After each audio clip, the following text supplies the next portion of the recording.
dreams occur, and is dreams related to karma, and is there a way I can avoid it? Well, you're not having good ones.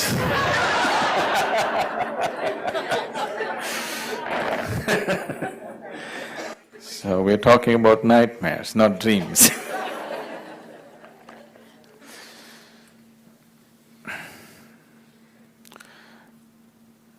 I will not go into the whole gamut of what dreams are.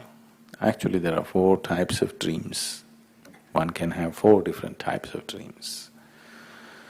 90% of the dreams that people have are simply unfulfilled desires. Just unfulfilled desires trying to find expression when you're in sleep. If people don't dream, a lot of them would be much more frustrated than they are right now, because dreams sort of satisfy their desiring process. Many things that they cannot do in their life, they will do in their dreams. Yes. So that's why the dream, the dream makers, the dream machines have become so popular. The cinema and television has become so popular because now you can just sit there popping the corn without doing anything. You can fall in love with somebody, you can fight, you can bash the whole Martians who come from somewhere you can do everything still popping the corn. It gives you don't have to do anything with your life. So the dream machines are so popular because dream satisfies. Without living you can live. That's the significance of dream. Without any risk you can fall in love, without any risk you can fall out. If you do it in your life, all these things will cost. It'll cost life, But in the cinema, 3 hours you can fall in love and fall out. You can fight, have battles and works and come out without a scratch on your body. It gives you a free experience of life, but it's not life. There's a very big difference. So dreams are also just like that. Projection is just happening in your own mind, but it is the same thing. 90% of the dreams belong to this. But there are other kinds of dreams which could be giving you access to other aspects of life, which are rare. If I talk about it, you may start imagining everything about every little dream that you have, which is dangerous. So I would generally say, discount the dreams as just empty nonsense that's happening. If some dream is of a certain significance, anyway it'll manifest in a much more powerful way than just being a dream that you saw and you forgot. It'll anyway find much bigger manifestation instead of trying to read meanings into dreams, because once you enter that space, your imagination you can't control, it'll just fly off. Everything, every corner you will start seeing spirits and this and that and works. Anybody you see and you little attracted, you think, oh, I know them from their past life and this is happening to all the new age people. Every day on the street they're meeting their past life connections and all this, because you have no brakes on your imagination. Once you set it forth, it will just run. It'll simply run. So, it's best to be skeptical and say, okay, all this is just nonsense. If something is beyond the nonsense, it will anyway pursue you, it won't leave you.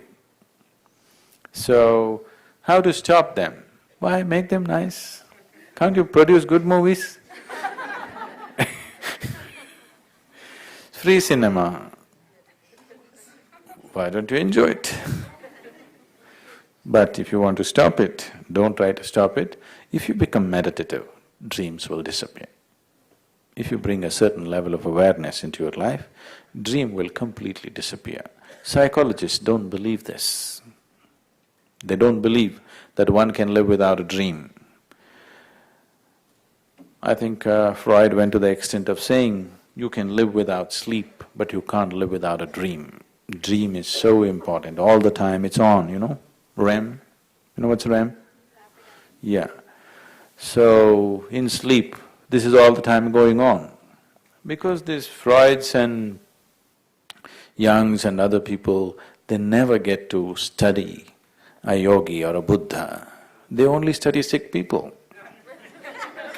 Yes? They study sick people and make conclusions about the whole humanity. And these conclusions are, there is a certain usefulness to it. At the same time, they are phenomenally wrong. They're phenomenally wrong. They're just taking away the other possibility of what a human being can be, saying that this is what a human being can be, nothing more, nothing less. This happened to Freud. One man came and his problem is he believes that he's dead. So, Freud being a father of psychoanalysis, he set up a treatment for him. Every day, he will stand in front of the mirror and go on saying, dead men don't bleed, dead men don't bleed, dead men don't bleed, dead men don't bleed. This is the mantra. Every day, minimum 3 hours, stand in front of the mirror and go on telling yourself, dead men do not bleed. So he did this for a few months, and when Freud felt the situation was right, he took a pin and pricked that man's finger. Blood came. What does it say now? He looked at it with joy and said, dead men do bleed.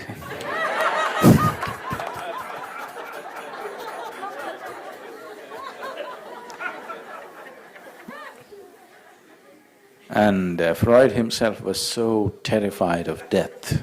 Do you know this? He was so terrified of death. It was his dream to see the Egyptian pyramids. Freud desperately wanted to see Egyptian pyramids. But he was so terrified of death, all his life he could never muster enough courage to go there. And this man makes the ultimate statement about humanity, okay? There is value to his study, I'm not trying to dismiss everything, but they should not make ultimate statements about humanity, that's only one face of humanity. Insanity is just one face of humanity, compulsiveness is just one face of humanity, that's not everything. There is a way of raising beyond all those things. If only Freud has a subject who could, suppose he found a yogi and studied him, then all his conclusions would have been very, very different.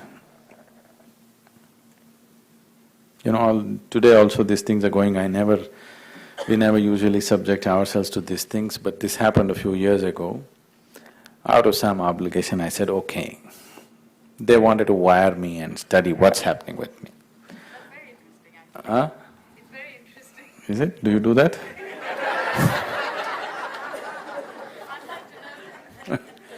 So they wanted to study my gamma whatever. What is it? Gamma waves or rays? What is it? Waves. So they put up, I don't know, a dozen electrical connections and they said, you meditate. I said, okay. Then they shook me like this and I said, okay, what does your machine say? They said, by all parameters you're dead. So I've been diagnosed dead by the doctors, you better watch out. Either dead or brain dead, whichever way. So if you can be like this, you are fully alive, but you're dead. You're wide awake, but you're fast asleep. If you can be like this, then all this nonsense that they're talking is not relevant to you. And every human being can be like this. It is not far away.